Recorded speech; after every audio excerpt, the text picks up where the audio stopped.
Hello guys, in today's video I will be showing you how to fix TikTok network error problem. So the answer is easy, just go to the settings and then scroll down to the apps section and then go to the search and search TikTok and then go to the storage, and here you will find this clear cache option. Click on it.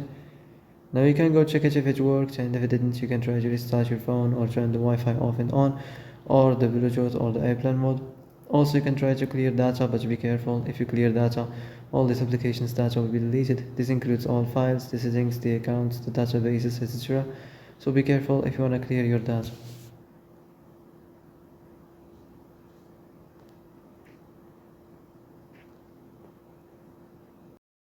And that's it for today's video. I hope this is the answer you've been looking for. If you like this video, don't forget to like and subscribe, and see you in the next video. Thanks for watching.